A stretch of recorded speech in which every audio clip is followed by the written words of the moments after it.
kalau pakai lagu, pakai puisi itu kan biasanya terjebak di situ, terjebak di plagiasinya gitu. Nanti akan ada caranya tapi ini khusus untuk yang menganalisis itu ya. Jadi kalau untuk teori nanti pakainya adalah parafrase untuk mengatasi plagiasinya.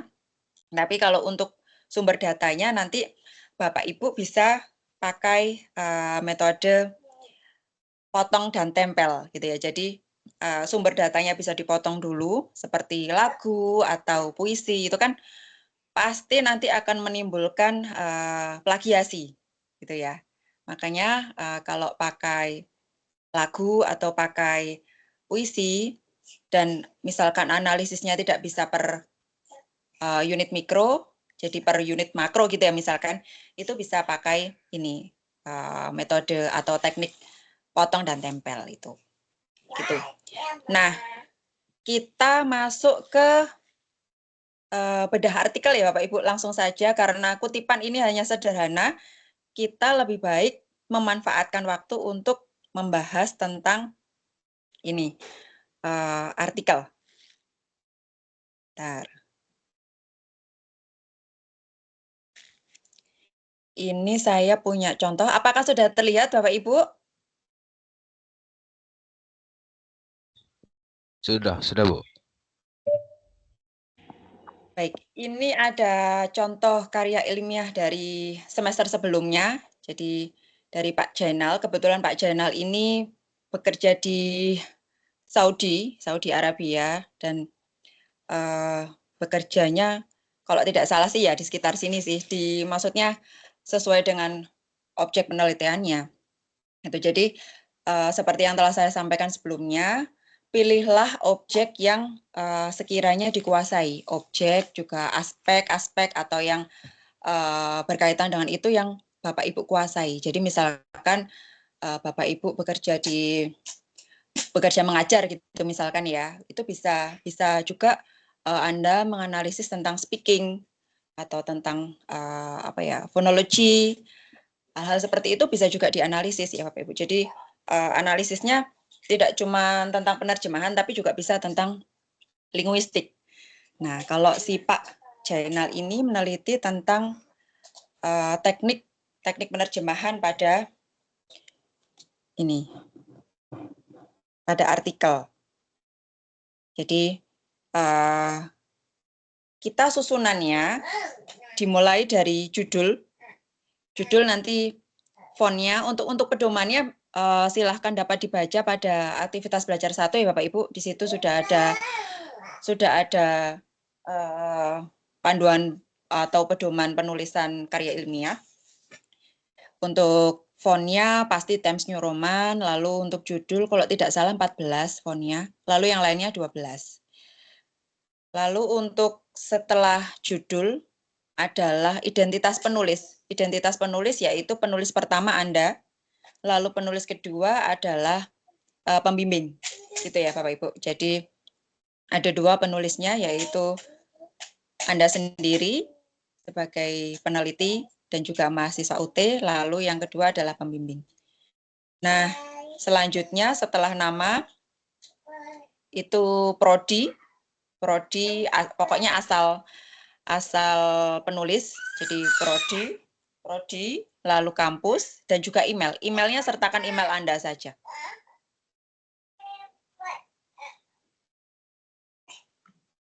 Nah, setelah identitas penulis selalu abstrak. Abstraknya hanya satu ya Bapak Ibu, abstrak dalam bahasa Indonesia saja.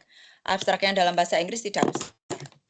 Nah, abstrak ini isinya adalah rangkuman dari penelitian Anda. Jadi seluruh karya ilmiah Anda itu isinya apa? Jadi hasil temuannya apa? Itu dimasukkan ke sini. Rumusan masalah, lalu temuannya apa, lalu tidak perlu ada teori dalam abstrak ya Bapak Ibu. Jadi teori tidak boleh masuk ke dalam abstrak. Jadi kutipan-kutipan tidak boleh ada dalam abstrak. Seperti ini. Kalau misalkan mau memberikan sedikit penjelasan tentang penerjemahan sesuatu atau teknik penerjemahan atau aspek apa yang Anda teliti itu boleh, tapi sedikit saja. Lalu rumusan masalahnya jangan dalam bentuk pertanyaan, tapi dalam pernyataan. Nah, itu bisa juga sekaligus memuat tujuan penelitian. Jadi rumusan masalah sekaligus tujuan sekaligus manfaat gitu ya dalam abstrak itu.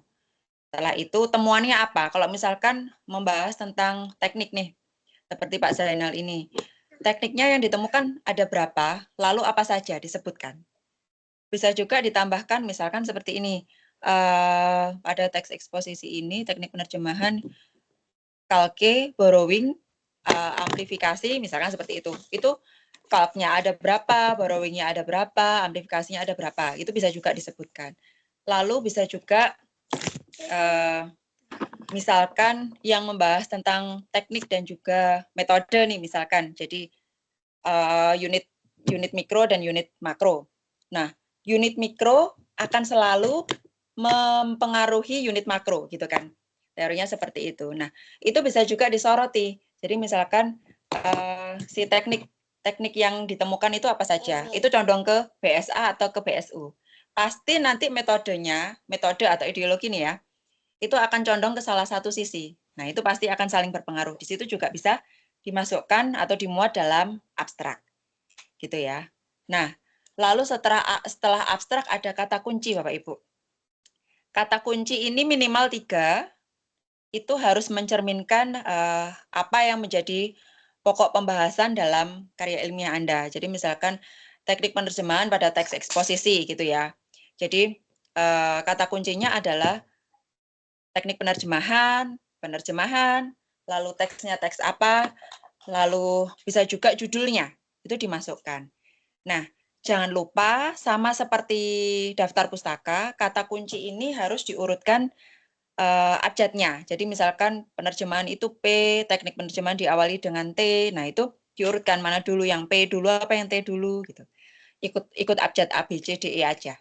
Gitu. Jadi pokoknya kata kunci ini harus urut abjad. Gitu ya. Lalu setelah abstrak selesai, masuk ke pendahuluan.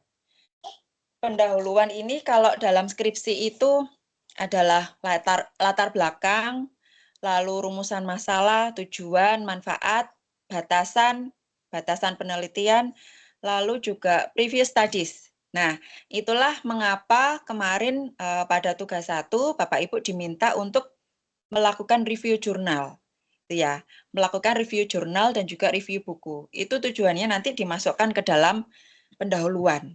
Jadi review jurnal itu nanti gunanya untuk previous studies.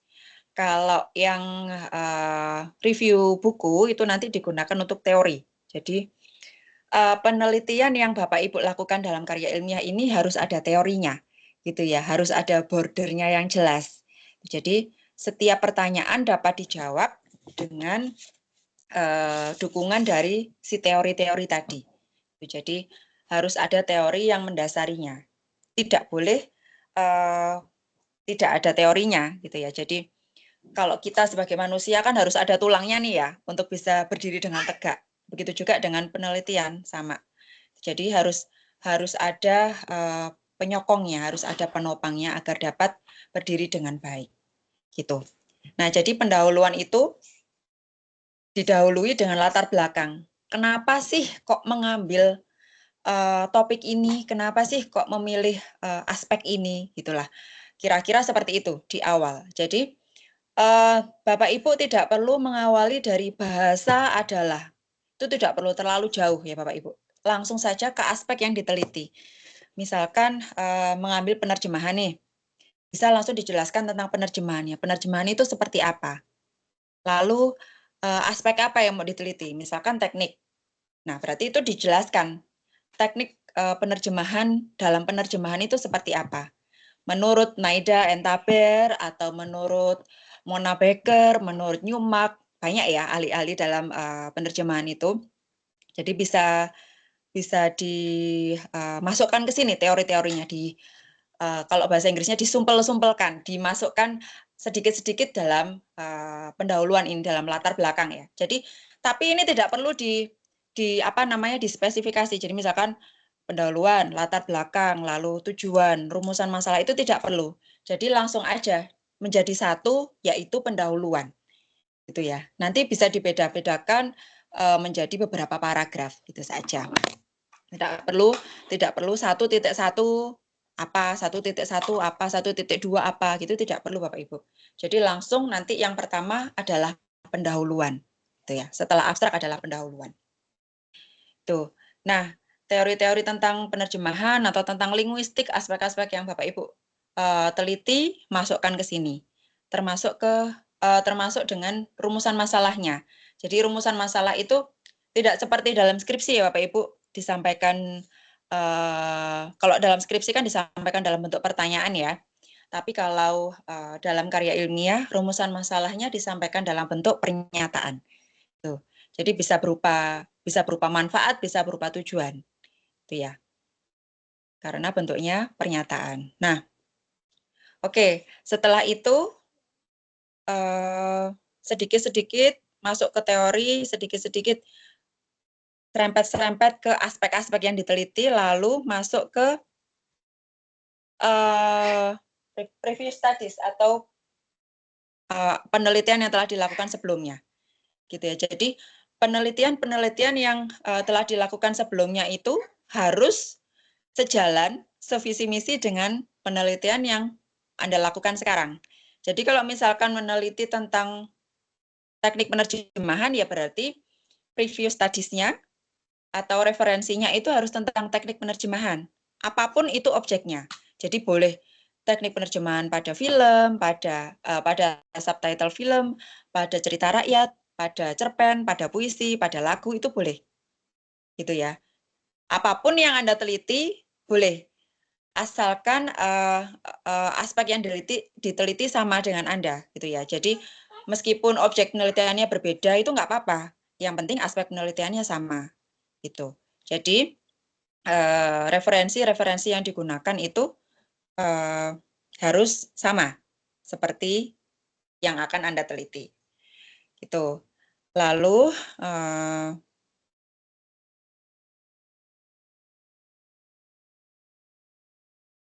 itu sudah. Lalu setelah pemaparan jurnal-jurnal atau penelitian sebelumnya, Anda katakan, maka penulis atau Anda itu ya, Anda sebagai penulis itu mau ingin menganalisis tentang apa aspek yang Anda teliti itu.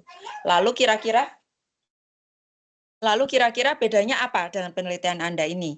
Jadi kalau dalam karya ilmiah itu kan biasanya harus ada novelty-nya ya, harus ada research gap-nya itu apa. Jadi kira-kira apa sih yang membedakan karya ilmiah Anda ini dengan karya ilmiah sebelumnya? Atau apa sih keterbaruan yang ada pada karya ilmiah Anda ini dibandingkan dengan karya ilmiah sebelumnya? Itu ya. Nah, lalu setelah semua selesai pada pendahuluan, masuk ke metode penelitian.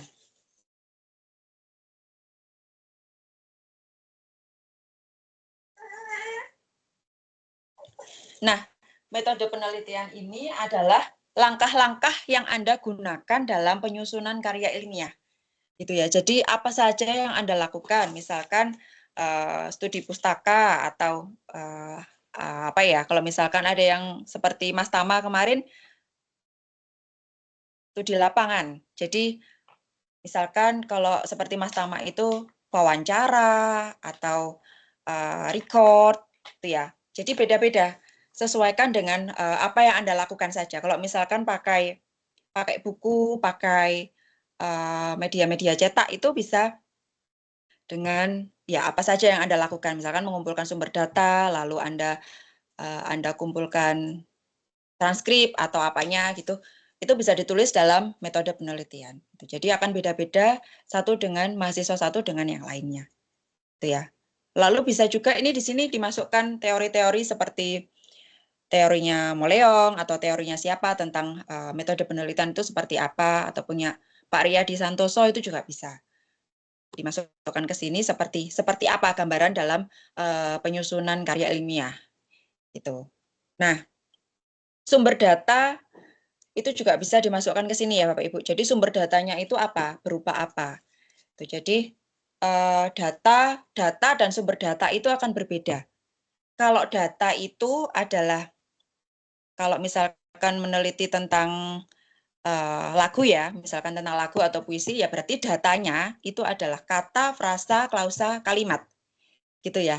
Kalau sumber data itu adalah objeknya. Sumber data misalkan puisi, lagu, misalkan subtitle atau apapun itu adalah sumber data. Jadi data dan sumber data adalah berbeda. Lalu penyajian datanya seperti apa itu juga bisa dibahas dalam metode ini, itu ya.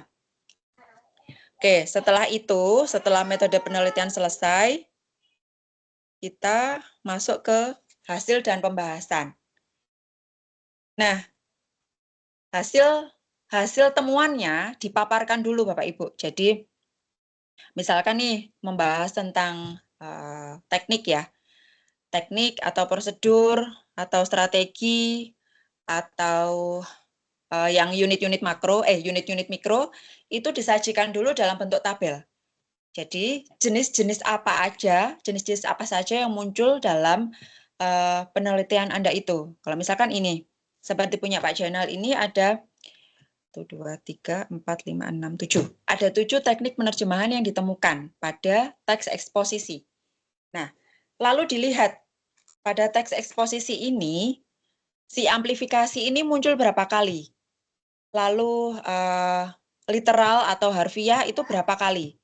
Deskripsi berapa kali. Nah, itu dijumlah Bapak Ibu. Jadi misalkan dalam lagu nih ya, bisa juga penelitian tentang lagu seperti punya Mas Bakti. Itu lagu misalkan strategi penerjemahan pada lagu apa kemarin Mas Josh Groban ya kalau nggak salah. Nah itu misalkan lagu yang pertama,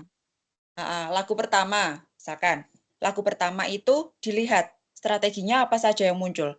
Lalu misalkan strategi A muncul berapa di jumlah, strategi B muncul berapa kali di jumlah. Nah lalu nanti keseluruhannya dilihat.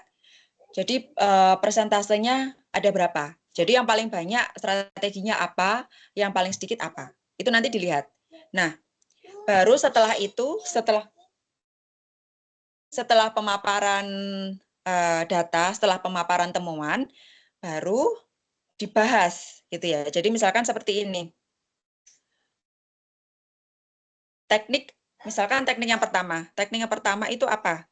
Lalu dibahas. Itu seperti apa?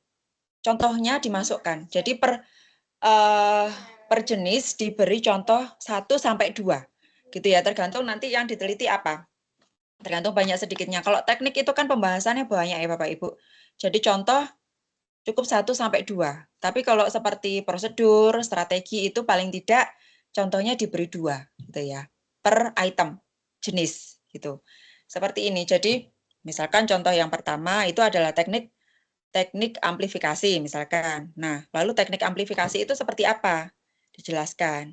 Lalu contohnya, kenapa sih kok disebut teknik amplifikasi? Nah, itu baru dijelaskan seperti apa teknik amplifikasi itu. Lalu kenapa kok dikategorikan sebagai teknik amplifikasi?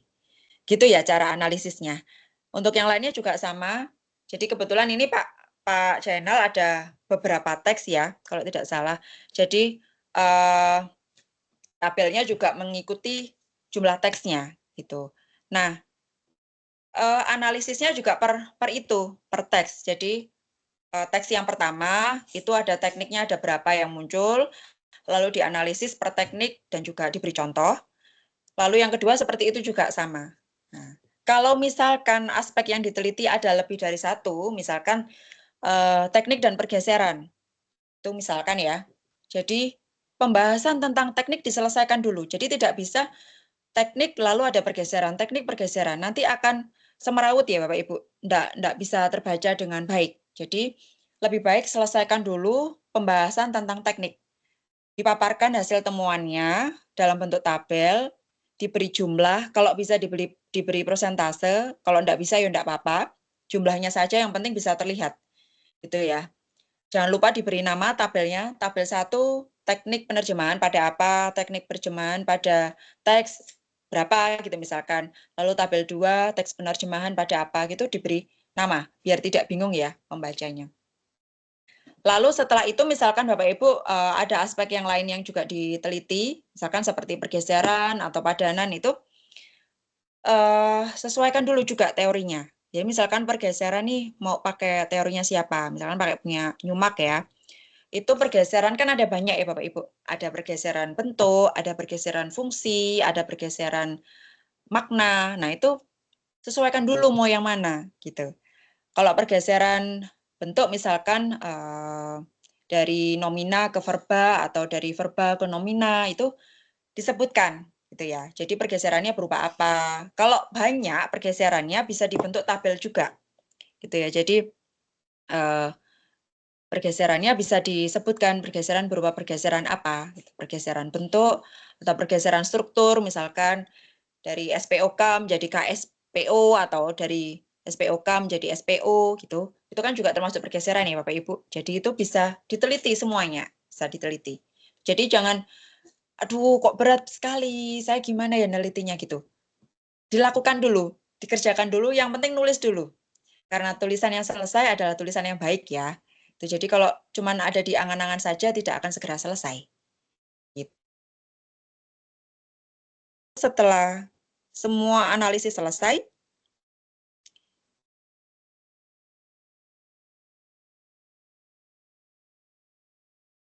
setelah semuanya selesai, masuk ke simpulan dan saran. Jadi simpulan ya, bukan kesimpulan, tapi simpulan dan saran. Simpulan ini fungsinya adalah menjawab rumusan masalah. Jadi rumusan masalahnya ada berapa, simpulannya juga cuma menyesuaikan dengan rumusan masalahnya. Jadi kalau rumusan masalah itu kaitannya dengan judul. Kalau misalkan judulnya membahas tentang teknik penerjemahan pada teks eksposisi misalkan, berarti rumusan masalahnya juga harus tentang teknik penerjemahan apa gitu kan. Nah, berarti simpulannya juga harus teknik penerjemahan yaitu gitu. Jadi caranya menyesuaikan seperti itu. Antara judul, rumusan masalah, dan simpulan ini harus sinkron. Itu ya Bapak Ibu. Jadi tidak boleh tidak sinkron. Misalkan judulnya ada teknik penerjemahan, tapi ternyata dalam rumusan masalah tahu-tahu ada metode penerjemahan.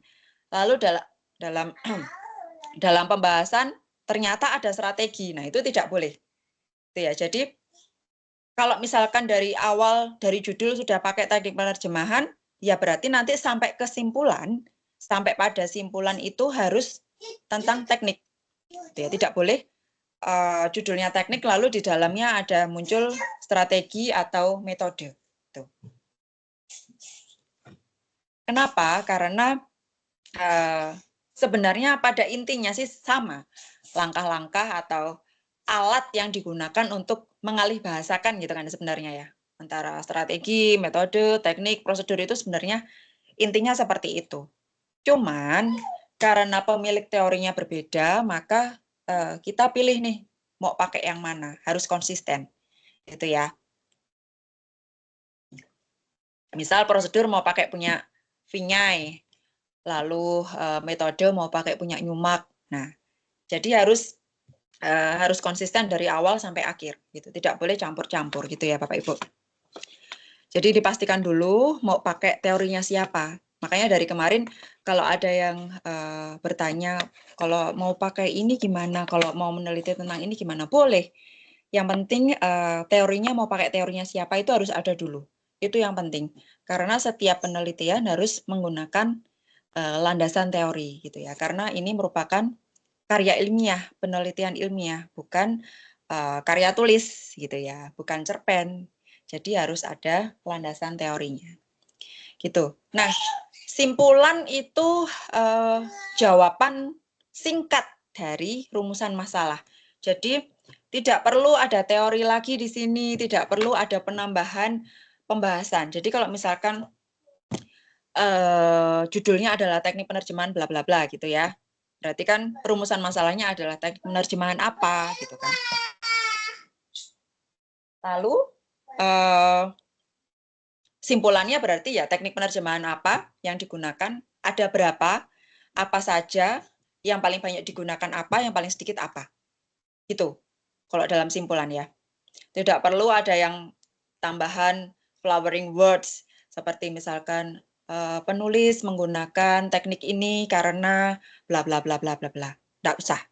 Itu nanti adanya di dalam pembahasan saja. Kalau di simpulan tidak perlu, karena simpulan ini hanya jawaban singkat dari rumusan masalah. Gitu. Lalu untuk saran ini bisa ditujukan ke 3 sasaran. Misalkan nih, membahas tentang penerjemahan ya, itu Anda bisa menyarankan pada pembaca selanjutnya, lalu ke pembaca, ke peneliti selanjutnya, lalu ke penerjemah. Kalau hanya meneliti tentang linguistik, berarti ya sasarannya ke pembaca dan juga ke peneliti selanjutnya. Kalau pembaca mungkin bisa sebagai referensi atau bahan bacaan untuk tugas kuliah atau apapun itu ya.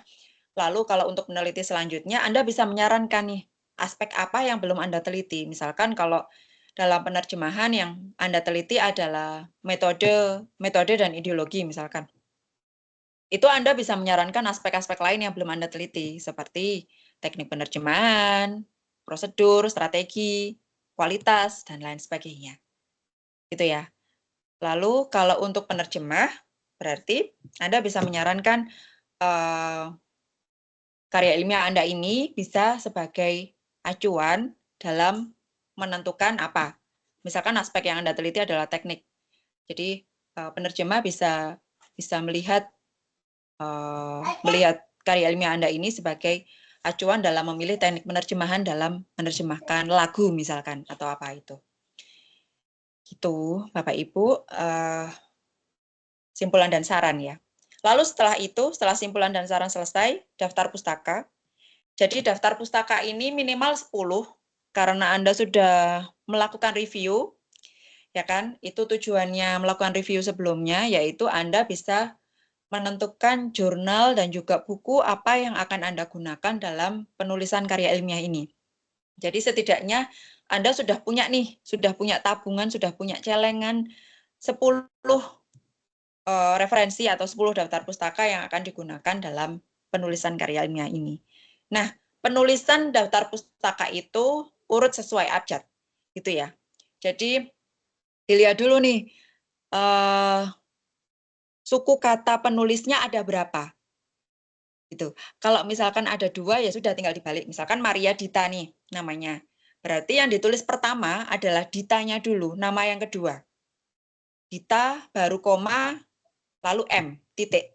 Gitu ya. Tidak perlu Dita, koma Maria gitu, tidak perlu. Karena kita mengikuti APA ya. Bisa mengikuti APA atau pedoman penulisan seperti yang ada dalam pedomannya UT. Jadi pakainya itu. Bisa dipilih menggunakan pedomannya UT atau pakai APA. Gitu ya. Nah, lalu kalau yang suku katanya ada 3 gimana? Ya enggak apa-apa. Berarti kalau misalkan Maria Dita Manggarani, ya berarti nama paling belakangnya yang ada di depan. Manggarani, nama kedua, titik, Manggarani, lalu nama pertama, titik, baru nama kedua, titik. Baru setelah itu mengikuti yang lainnya.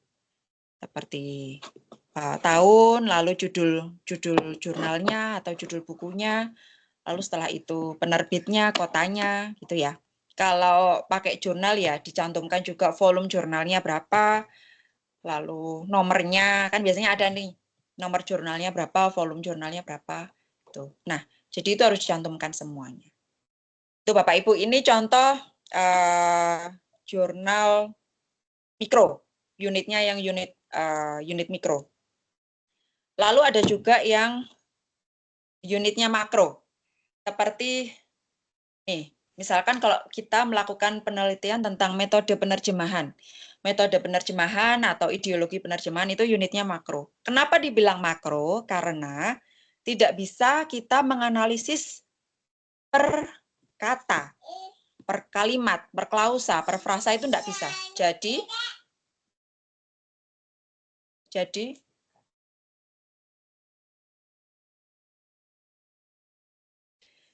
Jadi menelitinya atau menganalisisnya itu langsung keseluruhan. Jadi misalkan kalau Anda meneliti tentang novel nih, seperti Mas Robin itu ya, misalkan pakainya metode atau ideologi. Nah, itu harus dilihat secara keseluruhan dulu.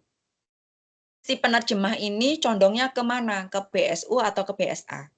Tidak mungkin akan ada dua sumbu dalam satu sumber data, gitu ya.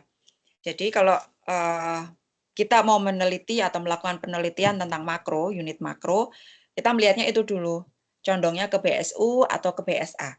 Tuh, si penerjemahnya ini. Lalu baru ditentukan metodenya pakai apa. Kalau ke BSA mungkin pakainya komunikatif atau pakai idiomatik. Kalau ke BSU mungkin pakai semantik atau pakai apapun itu ya. Nah, kalau ideologi sudah pasti kan ada dua nih, pelokalan atau pengasingan. Kalau ke BSU ya berarti pengasingan, kalau ke BSA ya berarti ke pelokalan. Tuh kalau meneliti tentang unit makro. Jadi tidak bisa dipretelin satu-satu menjadi unit yang kecil, itu tidak bisa. Jadi melihatnya secara unit keseluruhan. Gitu. Lalu sama seperti tadi, judul, lalu identitas penulis, lalu abstrak, diikuti dengan kata kunci, lalu setelah itu pendahuluan.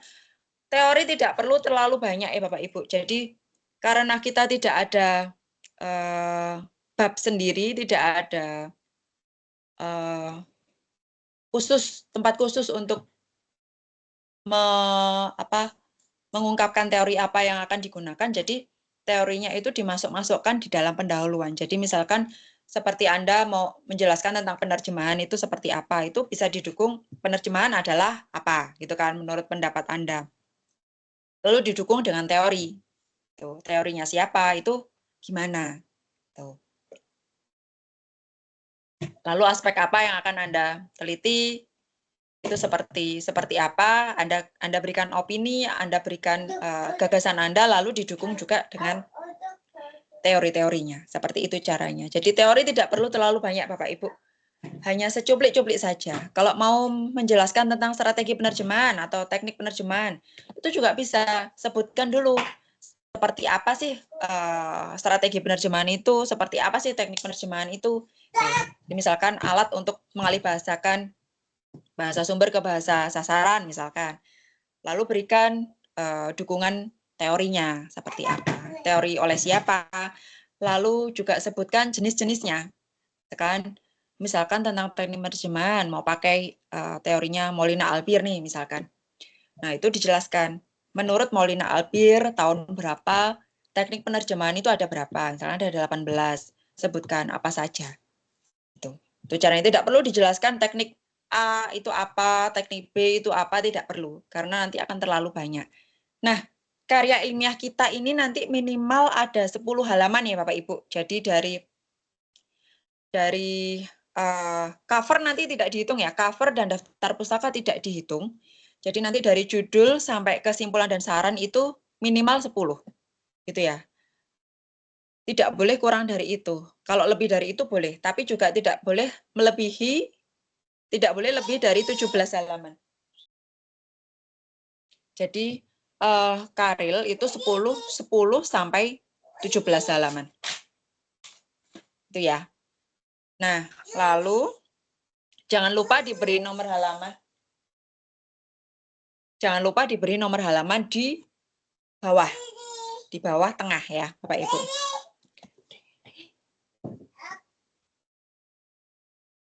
Tuh. Nah, seperti ini kalau misalkan membahas tentang metode penerjemahan atau aspek-aspek makro, jadi kan tidak bisa pembahasannya secara kata, frasa, klausa, kalimat gitu ya. Jadi paling kecil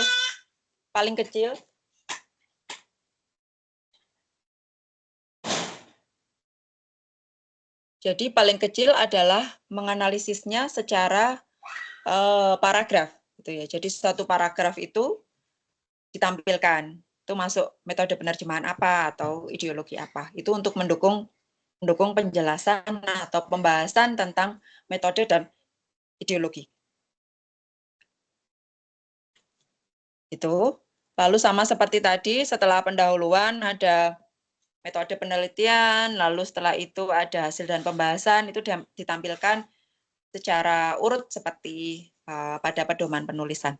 Lalu yang terakhir adalah daftar pustaka. Ya, begitu Bapak Ibu. Untuk bedah artikel, mungkin ada yang mau ditanyakan? Silahkan.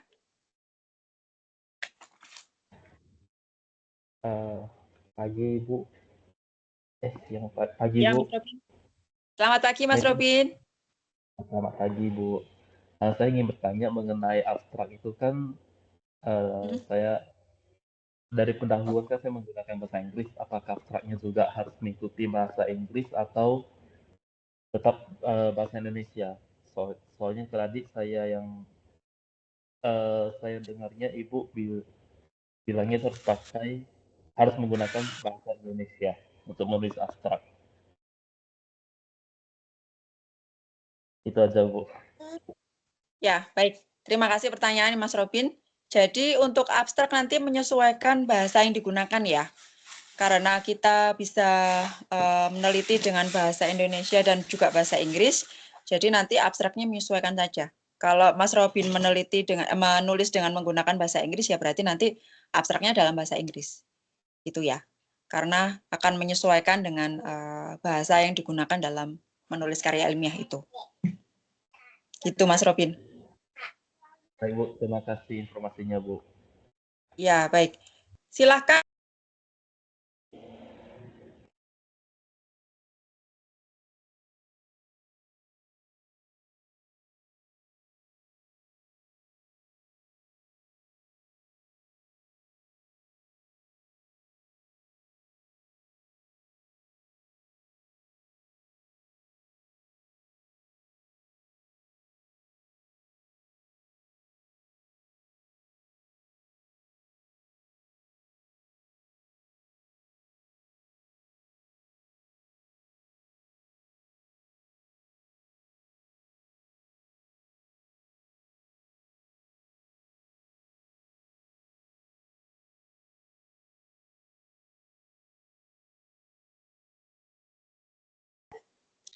Mari silakan Bapak Ibu yang mau mengonsultasikan unek-uneknya atau kepusingannya, mumpung kita bertemu, kita bisa bahas bersama-sama.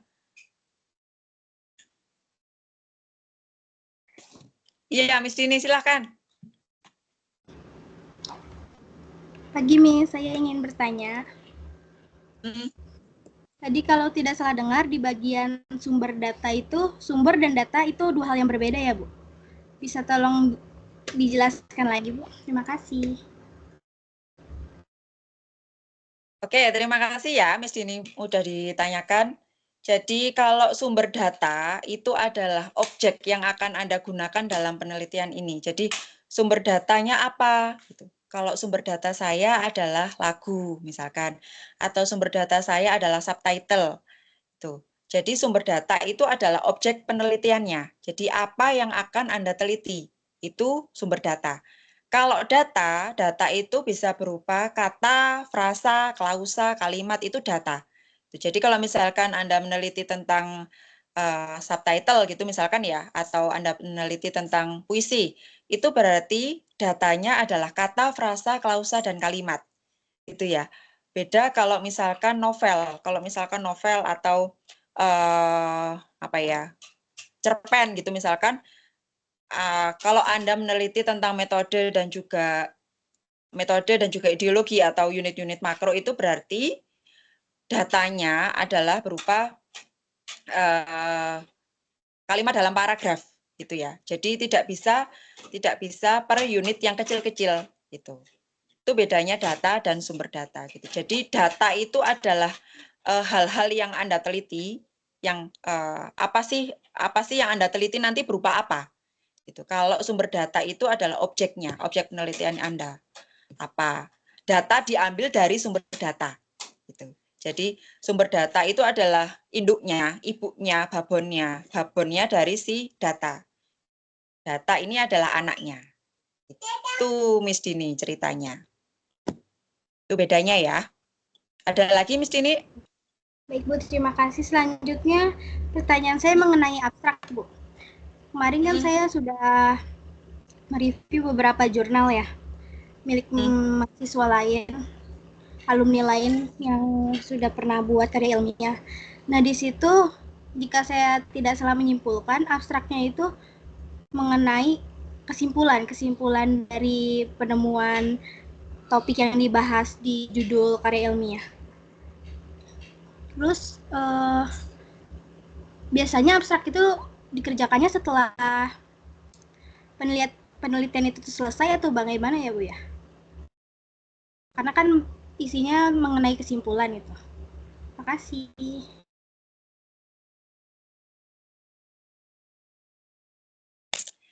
Baik, terima kasih pertanyaannya Miss ini. Jadi begini, kemarin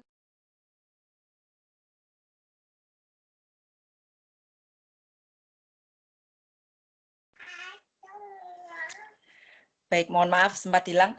Jadi dalam web 1 kemarin kan saya juga sudah menyarankan ya untuk judul dan juga abstrak itu belakangan tidak apa-apa. Karena kita perlu kepastian dulu nih mau membahas tentang apa gitu ya. Jadi kita pastikan dulu, Miss Dini dan juga teman-teman pastikan dulu mau membahas tentang apa. Objeknya apa, lalu aspek yang akan diteliti apa. Nah, kalau sudah selesai, baru dilihat lagi. Oh, cocoknya judulnya adalah ini, karena saya membahas tentang aspek ini. Gitu. Lalu, abstrak baru bisa ditulis setelah hasil temuannya ada. Jadi kalau misalkan hasil temuannya belum ada, abstraknya tidak akan lengkap.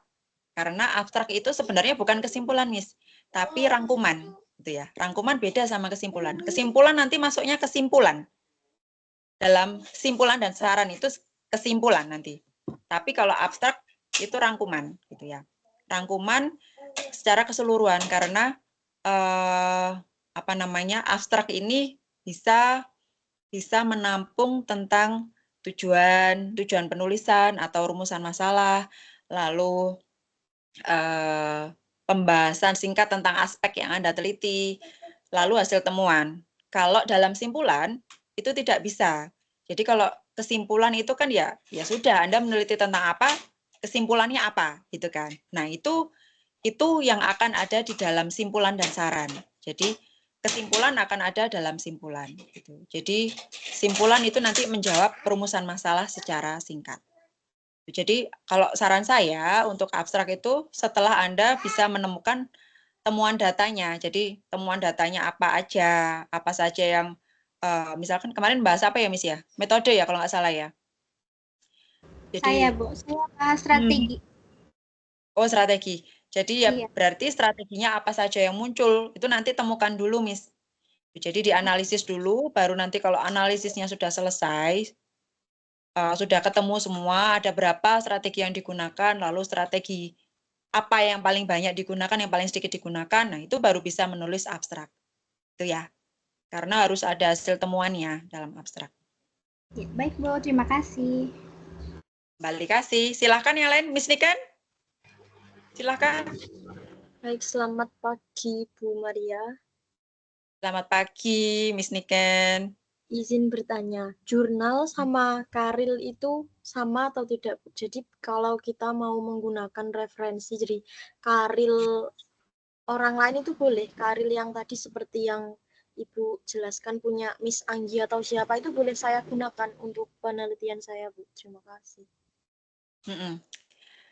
Sebenarnya begini, kalau keduanya ditulis berdasarkan ilmiah atau dengan landasan teori, dengan struktur penulisan, itu berarti adalah sama ya. Jadi maupun itu karya ilmiah maupun jurnal itu sama. Kecuali begini, kalau karya ilmiahnya Miss Niken nanti dimasukkan ke jurnal itu boleh. Jadi kan ada beberapa jurnal nih, ada kalau di Indonesia jurnal nasional itu ada Sinta ya, Sinta 1 sampai Sinta 4. Itu boleh. Itu. Yang perlu diperhatikan adalah menyesuaikan template-nya, gitu kan. Nah, jurnal itu dikatakan karena sudah menyesuaikan template yang ada pada penerbit jurnalnya, gitu kan?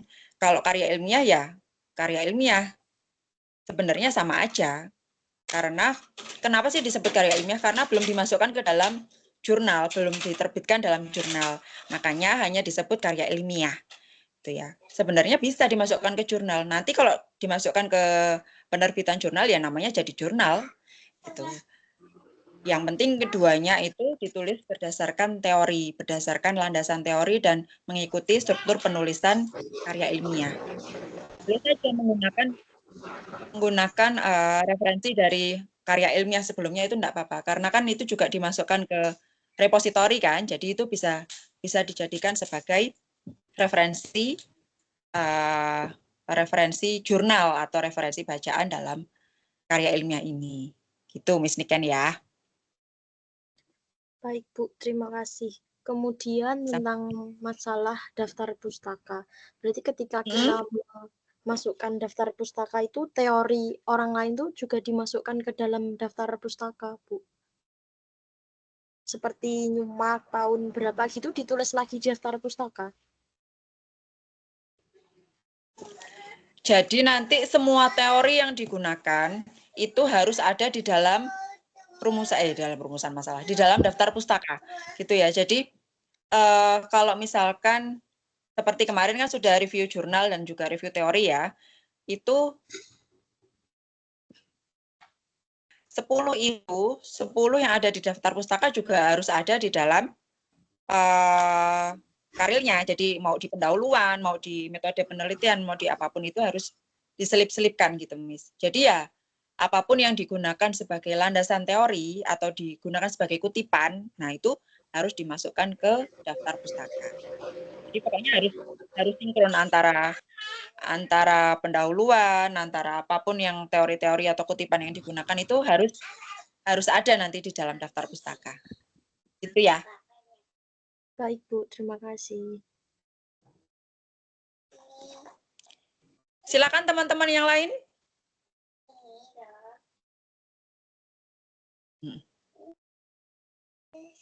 Belum. Sayang.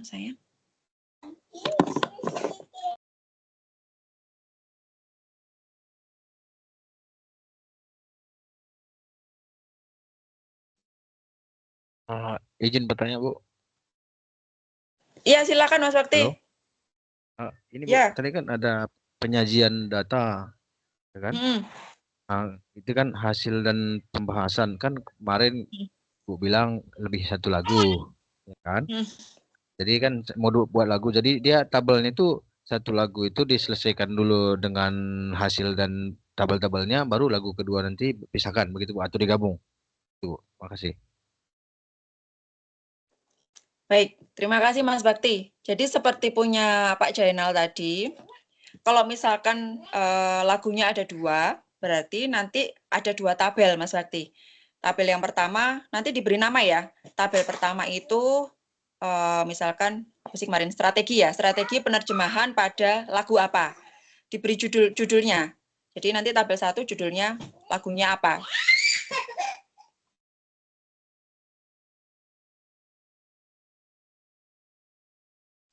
Lalu baru setelah itu, setelah selesai menyajikan temuannya, lalu dibahas. Nah, menyusul tabel kedua, itu isinya adalah strategi penerjemahan pada lagu yang kedua itu tadi. Gitu ya. Jadi dipisah nanti penjelasannya. Itu Mas Bakti ya. Oke, Bu. Terima kasih. Ya, baik. Silakan ada yang mau ditanyakan lagi? Teman-teman yang lain?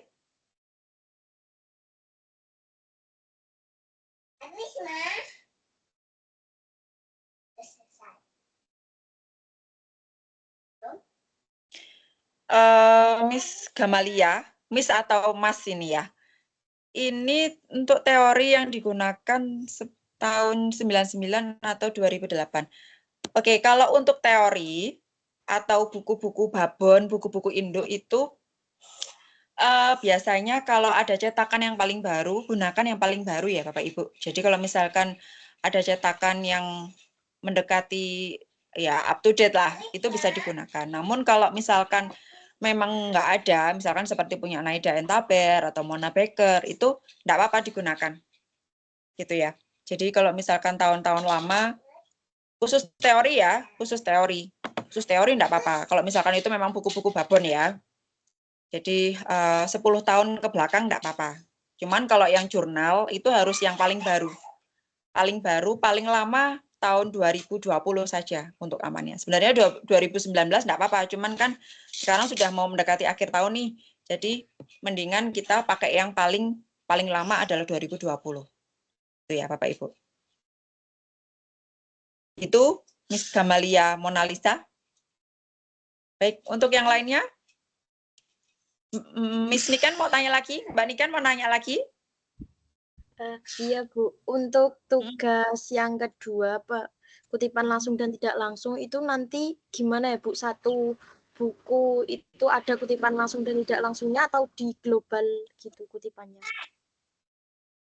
Oke, kalau yang tugas 2 itu nanti kan hanya menampilkan kutipan langsung dan kutipan tidak langsung saja. Jadi kutipan langsung itu seperti apa, lalu kutipan tidak langsung seperti apa, diberi contoh. Itu aja.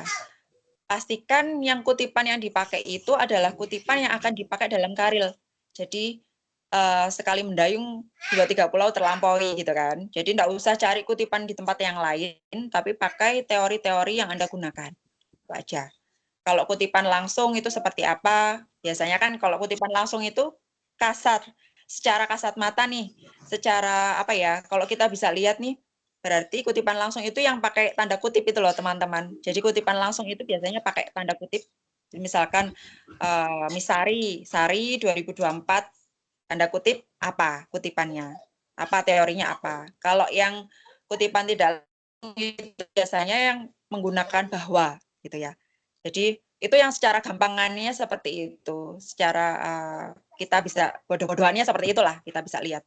Jadi gampangannya seperti itu untuk membedakan antara kutipan langsung dan kutipan tidak langsung.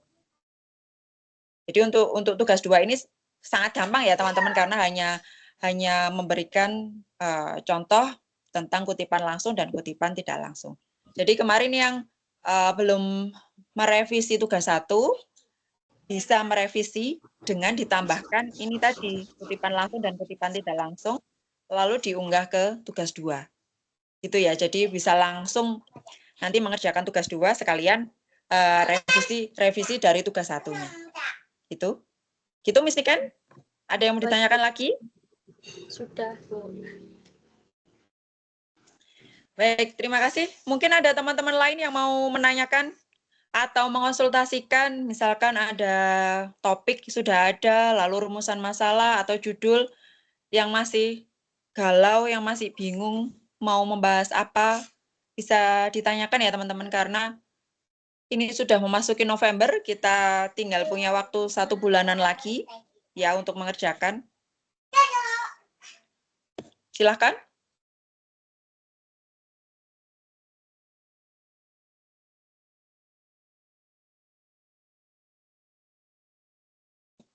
Iya, Miss ini.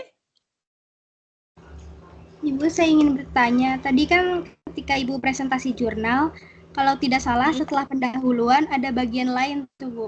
Nah bagian ini tuh membahas judul, penulis, terus summary, dan terakhir itu ditutup oleh referensi. Itu bagian apa ya Bu? Apa itu wajib ditulis dalam karya ilmiah? Terima kasih.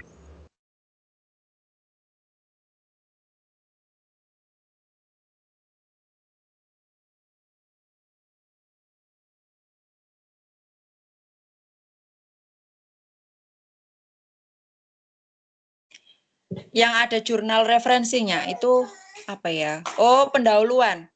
Pendahuluan bagian akhir. Pendahuluan bagian akhir. Jadi yang referensi jurnal itu kah, Miss Dini? Iya, betul Bu. Itu kan ada referensinya, itu, ada linknya kalau nggak salah ya, di akhir itu. Oke, sebenarnya itu enggak boleh ada linknya ya, mungkin kemarin salah tulis, salah ketik. Nah, itu untuk referensi atau review jurnal, itu nanti dimasukkan ke pendahuluan yang bagian akhir. Jadi sebagai preview studies atau penelitian-penelitian sebelumnya. Ya, jadi kan kita dalam menyusun karil atau jurnal itu kan harus ada penelitian sebelumnya. Itu seperti apa gitu kan. Kenapa kok akhirnya kita memilih untuk melakukan penelitian ini gitu. Nah, jadi itu pemaparan tentang penelitian sebelumnya itu ada di bagian pendahuluan yang bagian akhir. Ya, jadi setelah memaparkan latar belakang, setelah memaparkan teori-teori pendukung, lalu aspek-aspek yang akan diteliti, nah itu baru dipaparkan tentang penelitian sebelumnya. Seperti yang sudah Miss Dini lakukan, review jurnal yang sudah Miss Dini lakukan itu bisa dimasukkan ke situ. Itu ya. Jadi yang aspek-aspeknya yang sejalan itu bisa dimasukkan dalam penelitian sebelumnya itu tadi. Itu Miss Dini. Ya, baik Bu, terima kasih. Sama-sama. Silakan teman-teman lain yang mau ditanyakan.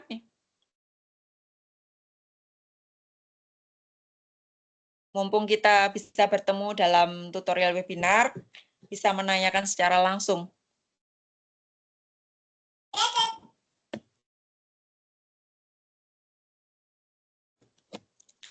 Silakan, ada lagi yang mau bertanya? Mungkin Miss Novia, Miss Fiona.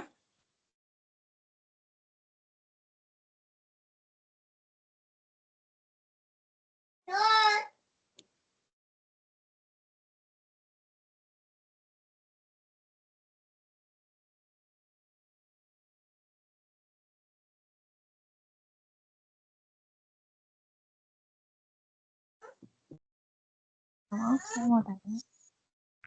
Ya, silakan. Untuk teori yang digunakan, misalkan saya itu kan nanti aspek yang saya mau ambil itu kan mencari strategi penerjemahan dalam lirik lagu.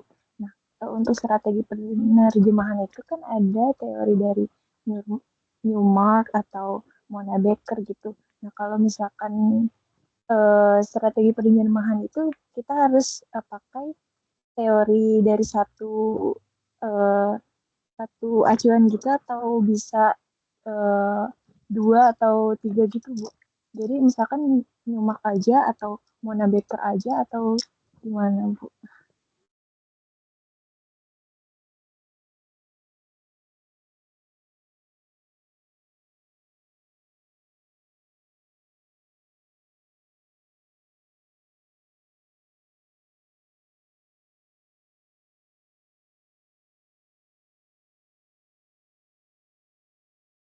Maaf Miss Fiona, bisa diulang pertanyaannya? Jadi saya kan itu ya Bu, nanti mau meneliti aspek itunya strategi penerjemahan dalam lirik lagu. Nah, untuk strategi penerjemahan itu ada teori dari Newmark atau Mona Baker atau yang lainnya gitu. Nah, itu untuk strateginya itu saya harus pakai acuan satu aja atau bisa pakai strategi dari ilmuwan lain gitu Bu, maksudnya. Jadi bisa pakai 2 kah atau 1 aja punyanya Newmark gitu. Oke. Baik, jadi kalau misalkan untuk pemaparan teori saja tidak apa-apa, punya banyak dari si A, si B, si C itu tidak apa-apa. Tapi kalau untuk menganalisisnya harus menggunakan satu saja. Gitu ya. Jadi untuk analisis datanya nanti pilih salah satu saja. Jadi misalkan mau pakai punya Newmark ya pakai punya Newmark. Jadi kan jenis-jenisnya akan berbeda nanti. Antara Newmark, lalu Baker, lalu yang lainnya kan nanti pasti akan berbeda. Nah, tidak bisa nanti kalau misalkan menganalisis strategi misalkan berdasarkan si Newmark sama Baker. Nanti akan bingung, Miss. Nah, mendingan kalau misalkan cuman saling support saja, tidak apa-apa menggunakan banyak teori tentang strategi. Tapi kalau untuk menganalisis, pilih salah satu saja. Itu ya. Baik Bu, terima kasih. Sama-sama. Baik, teman-teman yang lain mungkin masih ada yang mau ditanyakan yang menjadi ganjalan. Daripada tidak bisa tidur, teman-teman, silahkan kita bingung bersama-sama saja. Udah, nggak usah nangis terus.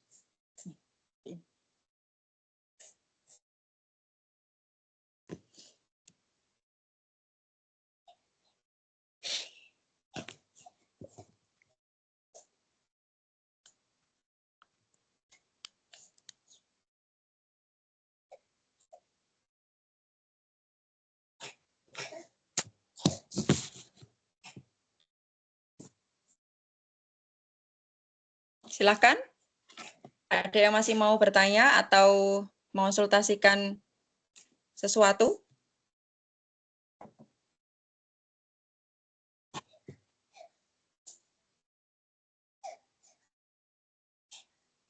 Ya, Miss Dini. Bu, saya juga judulnya kan sama ya Bu, mengenai strategi penerjemahan. Terus selain strategi penerjemahan, saya juga mengambil padanan. Apakah itu sudah cocok? Soalnya kan kemarin saya agak blunder ya mengenai judulnya. Iya, nggak apa-apa, Miss. Jadi nanti kan biasanya si teknik, lalu prosedur, strategi itu kan akan mempengaruhi pergeseran dan juga padanan. Jadi nggak apa-apa kalau misalkan mau ambil strategi dan juga padanan. Padanannya mau pakai punya siapa teorinya?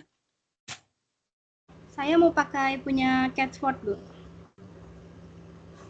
Catford tuh yang mana ya jenis-jenisnya, Miss? Sebentar ya. Apa yang ada 6 atau apa itu? Saya lupa.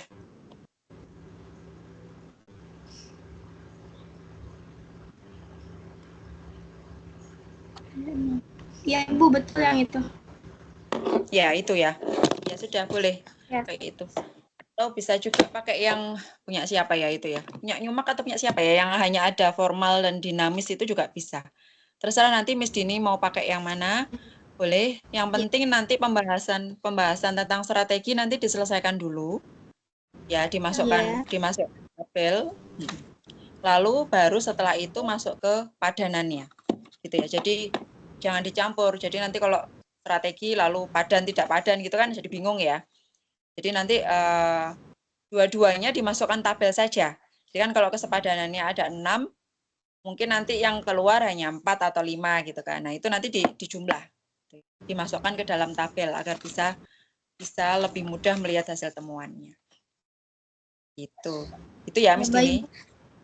Kan saya ada strategi nih ya Bu, strategi dan padanan. Itu satu-satu memiliki teori yang berbeda kan ya Bu ya? Jadi untuk strategi dari satu dan padanan berbeda gitu. Iya.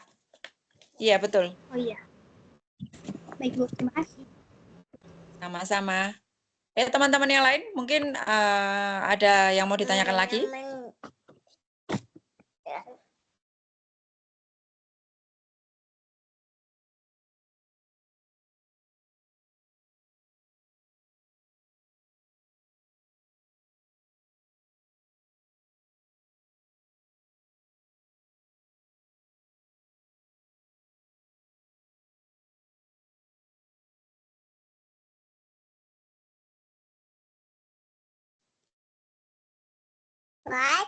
Ada lagi yang mau bertanya atau mau mengonsultasikan sesuatu? Kalau sekiranya sudah tidak ada, mungkin kita akhiri, bisa kita akhiri web kita pada hari ini. Nanti kalau misalkan ada yang masih mau konsultasi lagi, silahkan kontak di WhatsApp ya, berarti ya Bapak Ibu. Jadi kita bisa cicat di sana. Itu. Baik, kita tutup tutorial webinar kita pada hari ini. Selamat pagi menjelang siang, selamat beristirahat, selamat berakhir pekan. Kalau libur. Terima kasih, Bu. Terima kasih, Bu. Ya, sampai jumpa lagi Terima teman-teman. kasih, Bu. Sampai jumpa lagi.